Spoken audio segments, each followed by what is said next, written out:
ഐഷാ ബീവി റളിയല്ലാഹു തആല അൻഹാ അല്ലാഹുവിന്റെ ഹബീബ് നബി മുഹമ്മദ് മുസ്തഫ സല്ലല്ലാഹു അലൈഹി വസല്ലമ തങ്ങൾക്ക് തന്റെ മടിത്തട്ട് കാണിച്ചു കൊടുത്തിരിക്കുകയാണ്. അല്ലാഹുവിന്റെ റസൂല മടിത്തട്ടിൽ എങ്ങനെ കിടക്കുകയാണ്.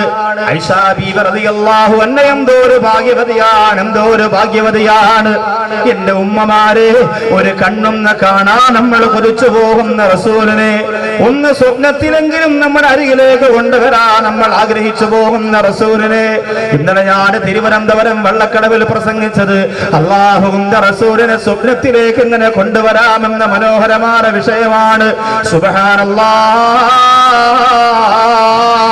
റബീഉൽ അവ്വലിന്റെ ഓരോ രാവും പകലും അങ്ങോട്ട് വിട പറയുമ്പോ അല്ലാഹുവേ നിന്റെ ഹബീബിനെ കുറിച്ച് എത്ര പേരാ പ്രസംഗിച്ചത് നമ്മൾ കേട്ടത്, എത്ര മദ്ഹാ കേട്ടത്. റഹ്മാനായ നാഥാ, ഒരു ദിവസമെങ്കിലും തല്ലപ്പുഴയുടെ ചെമ്മൻകുടിയുടെ പരിസരത്ത് കിടന്നിറങ്ങുമ്പോ നമ്മുടെ വീട്ടിലേക്ക് മദീനയുടെ നിലാവ് ഉദിക്കണേ അല്ലാ.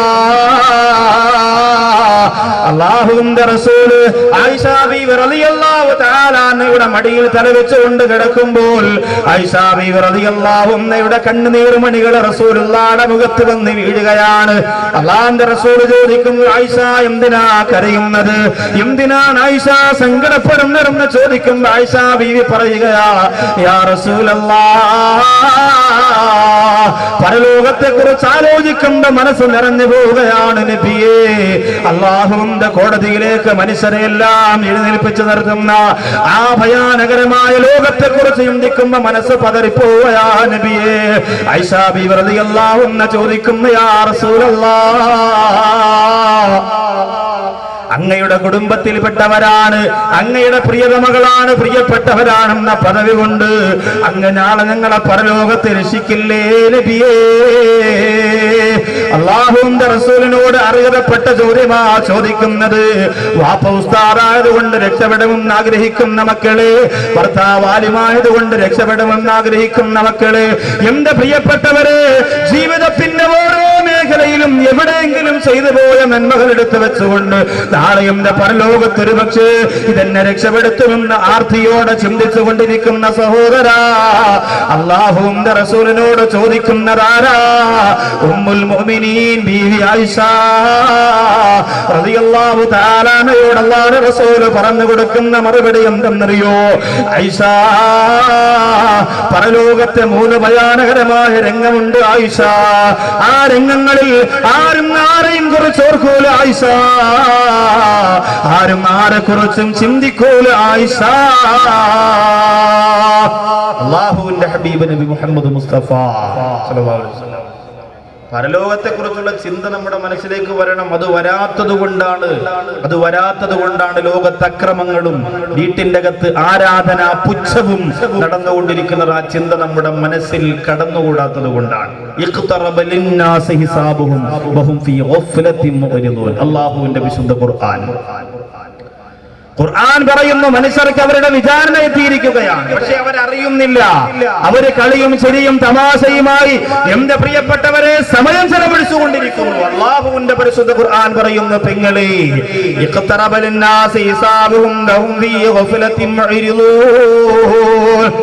ആ മനുഷ്യർക്ക് വിചാരണ അടുത്തിരിക്കുകയാണ്, അവരറിയുന്നില്ല, അവര് ശ്രദ്ധിക്കുന്നില്ല, അശ്രദ്ധരായിട്ട് അവർ കഴിഞ്ഞുകൂടുകയാ. എന്റെ പ്രിയമുള്ള മുസ്ലിമേ, അല്ലാഹുവിന്റെ റസൂല് പറയുന്ന 3 സമയത്ത് ആരും ആരെയും കുറിച്ച് ഓർക്കൂല ആയിഷ. അല്ലാഹുവിന്റെ ഹബീബ് പറഞ്ഞ 1ാമത്തെ സമയം ഏതെന്നറിയോ? വഇൻദൽ മീസാൻ.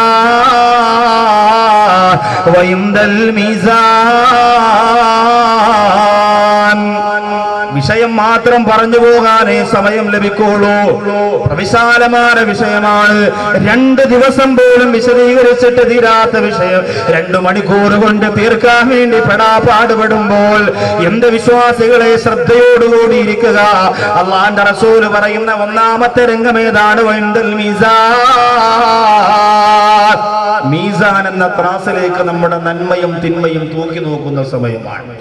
അങ്ങനെ ഒരു തൂക്കി നോക്കൽ പരലോകത്തുണ്ട്. അതിന്റെ വിശദീകരണം ഫെബ്രുവരി മാസത്തിൽ കൊളത്തൂർ ഇൻഷാ അല്ലാഹ് പറയും. 26, 27 തീയതികൾ ജീവിതം സാക്ഷി പറയുന്നു. മീസാൻ എന്ന ത്രാസ് നന്മതിന്മതൊക്കെ പിന്നെ രേഖപ്പെടുത്തിയ ഏടുകൾ, ഹൗദുൽ കൗസർ, സിറാത്ത് പാലം തേക്ക് കൊണ്ടാണോ ഉണ്ടാക്കിയത്? അങ്ങനെയൊക്കെയാണ് സംശയം. നിലമ്പൂരത്തെ തേക്കാണോ?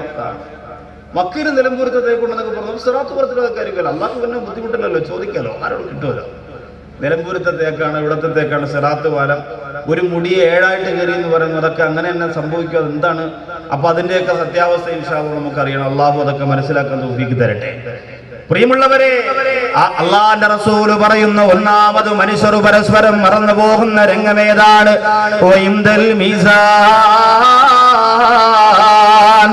ആർക്കും ആരെയും രക്ഷപ്പെടുത്താൻ കഴിയാത്ത, ആരും ആരെയും നോക്കാൻ മനസ്സ് വെക്കാത്ത സമയമാണ്. ചെയ്തുപോലെ സർവ്വ നന്മകളും തിന്മകളും ത്രാസിലേക്ക് വെക്കപ്പെടുമ്പോൾ, എന്റെ മുമ്പിൽ നിൽക്കുന്നവരെ, നിങ്ങൾ ചെയ്തുപോലെ സർവ്വ നന്മകളും തിന്മകളും വെക്കപ്പെടുമ്പോൾ അത് അല്ലാഹുവിന്റെ കോടതിയിൽ കറക്റ്റായിട്ട് തൂങ്ങുകയാണ്. ഒരു നന്മ കൂടുന്നില്ല, ഒരു തിന്മ കൂടുന്നില്ല, ഒരു നന്മ കുറയുന്നില്ല, ഒരു തിന്മ കുറയുന്നില്ല. പക്ഷേ ചെയ്ത നന്മകളൊക്കെ നാളെ മീസാൻ എന്ന ത്രാസിൽ വരണമെങ്കിൽ അള്ളാന്റെ പൊരുത്തത്തിന് വേണ്ടിയിട്ട് പരലോകം ആഗ്രഹിച്ചുകൊണ്ട് ചെയ്യണമെന്ന് പ്രിയപ്പെട്ടവരെ, അയൽവാസി കാണാൻ വേണ്ടിയിട്ട് പാവപ്പെട്ടവർക്ക് ചോറ് വെച്ച് കൊടുത്ത ഉമ്മ, 10 പേരറിയാൻ വേണ്ടിയിട്ട് അനാഥ പെൺകുട്ടിക്ക് 10,000 രൂപ കൊടുത്തത് വിളിച്ചു പറഞ്ഞുകൊണ്ട് ആവേശം കാണിച്ച പെങ്ങളെ, രക്ഷയില്ല മോനെ. അള്ളാന്റെ കോടതിയിൽ സ്വീകരിക്കപ്പെട്ട നന്മകൾ മാത്രം തൂങ്ങുകയാണ്. അതൊന്നും വിശദീകരിക്കാൻ സമയമില്ല. ഒന്നാമത്തെ സമയം മീസാൻ എന്ന ത്രാസിലേക്ക് നന്മകളും തിന്മകളും വെക്കുമ്പോഴാണ്. ആയിഷ ബീവി റളിയല്ലാഹു തആല അൻഹയോട് അല്ലാഹുവിന്റെ റസൂൽ പറഞ്ഞു കൊടുക്കുകയാ, രണ്ടാമത്തെ സമയം ഏതെന്നറിയോ? വഇന്ദ തതാഇരി സുഹഫി, നന്മയും തിന്മയും രേഖപ്പെടുത്തിയ ഏടുകൾ, കിതാബുകൾ നമ്മുടെ കയ്യിലേക്ക് തരുമ്പോഴാണ്. സർവ്വതും ഉണ്ടാവും. പഴയ കാലത്തൊക്കെ നിങ്ങൾ പലർക്കും സംശയം ഉണ്ടായിരുന്നു, അങ്ങനെ ഒരു കിതാബിൽ നമ്മുടെ എല്ലാ കാര്യങ്ങളും ഒരു ചെറിയ മെമ്മറി കാർഡിനകത്ത് ഒരു മനുഷ്യന്റെ ആയുസ് മുഴുവനും ഷൂട്ട് ചെയ്ത് വെക്കാൻ ഇന്ന് സാധിക്കുന്നില്ല. 10 വയസ്സ് മുതൽ അങ്ങോട്ട് അവൻ കൂടെ കൊണ്ടുവരുന്ന സുഹൃത്തിനോട് പറഞ്ഞിടാ, ഞാൻ എവിടെ ഇറങ്ങിയാലും വീഡിയോ പിടിച്ചോളണം. ഫുള്ള് പിടിച്ചു വെച്ചാൽ ഒരു ചെറിയ മെമ്മറി കാർഡിനകത്ത് ആക്കിയിട്ട് അവന് ഇഷ്ടമുള്ളത് ഞെക്കി ഫെബ്രുവരി 12 അടിക്കുമ്പോൾ ഫെബ്രുവരി 12, ഫെബ്രുവരി 13 അടിക്കുമ്പോൾ ഫെബ്രുവരി 13 മുഴുവനും വരുന്നില്ലേ? എന്തിനേറെ ഇനി വലിയ മൊബൈലിനകത്ത് 10 വർഷത്തോളം ഉള്ള മുഴുവൻ കലണ്ടറിന്റെയും കണക്ക്, അതിന്റെ ഡേറ്റ്, അത് മുഴുവനും നമുക്ക് പിന്നെ ഡയറി വേണ്ട കയ്യിൽ, ചെറിയൊരു മൊബൈൽ മാത്രം മതി. സർവ്വതും അതിനകത്ത് സേവ് ചെയ്തിടാൻ പറ്റുന്നുണ്ട്. ഈ കാലഘട്ടത്തിൽ അതിന് സാധിക്കുന്നുണ്ടെങ്കിൽ ഈ ബുദ്ധി മനുഷ്യ മക്കൾക്ക് പഠിപ്പിച്ചു കൊടുത്ത പടച്ചതമ്പുരാൻ നിന്റെ സർവ്വ ജീവിതവും അല്ലാഹുവിന്റെ കോടതിയിൽ അൽഹംദുലില്ലാഹ് ഹാജരാക്കിയിട്ട് നിന്റെ മുന്നിൽ തുറന്ന പുസ്തകം പോലെ കാണിച്ചു തരികയാണ്.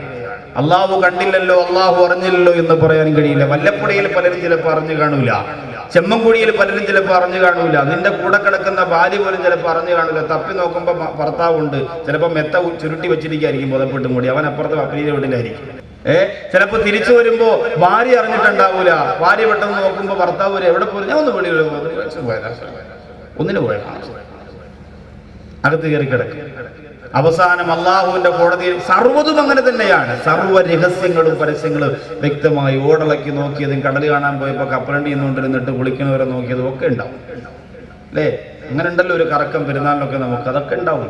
സഹോദരിമാരെ സംശയം വേണ്ട, ഒരു സംശയം വേണ്ട. മിസ് കോൾ അടിച്ചതും മെസ്സേജ് അയച്ചതും ഒക്കെ ഉണ്ടാവും. റമദാൻ മാസത്തിൽ ഉപ്പ് നോക്കി ചോറ് ഒരു കൂടി വാരിത്തുന്നതും സകലതും ഉണ്ടാവും. ഒന്നും മാറിപ്പോകില്ല, സർവ്വ കാര്യങ്ങളും ഉണ്ടാവും. ഉദാഹരണത്തിന് ഞാൻ എങ്ങനെ താഴെ മുതൽ മുകൾ വരെ പറഞ്ഞു എന്ന് മാത്രമേ ഉള്ളൂ. സർവ്വ കാര്യങ്ങളും ഉണ്ടാകും. പൊതു മുതൽ കൈയിട്ട് വാരിയതും, ഒരു കാര്യത്തിന് വേണ്ടി പിരിവ് നടത്തി അതിൽ നിന്ന് നക്കിയെടുത്തതും സർവ്വതും ഉണ്ടാവും. ഒന്നും മാറിപ്പോകില്ല, എല്ലാം ഉണ്ടാവും. അനാഥ മക്കളുടെ സ്വത്ത് കൈയിട്ട് വാരിയത്, പള്ളിയുടെ ഫണ്ട് എടുത്തുകൊണ്ട് വീട് വാർപ്പ് നടത്തിയത്, ഹൗദിന്റെ വെള്ളം വീട്ടിൽ കൊണ്ടുപോയി ചായ ഇട്ട് കുടിച്ചത്. വെള്ളത്തിന് ക്ഷാമം വരുമ്പോൾ ചിലപ്പോൾ സെക്രട്ടറി പറയും, ഷുഗറെ ആ ഹൗദിൽ നിന്ന് 2 ബക്കറ്റ് വെള്ളം വീട്ടിൽ പോയി കൊണ്ടുപോകണം. അത് ഒരു പോക്കാ. മഹാന്മാരൊക്കെ പള്ളിയുടെ ഗ്രൗണ്ടിൽ നിന്ന് പുറത്തിറങ്ങിയാൽ കാലിൽ കിടക്കുന്ന ചെരുപ്പ് കൊണ്ട് പള്ളിയുടെ പുരയിടത്തിൽ തട്ടുമായിരുന്നു. എന്തിനാണ്? പള്ളിയുടെ പുരയിടത്തിന്റെ വസ്തുവിന്റെ മണ്ണ് എന്റെ ചെരുപ്പിനടിയിലായി പോയോ എന്ന് സംശയിച്ചുകൊണ്ടാണ്.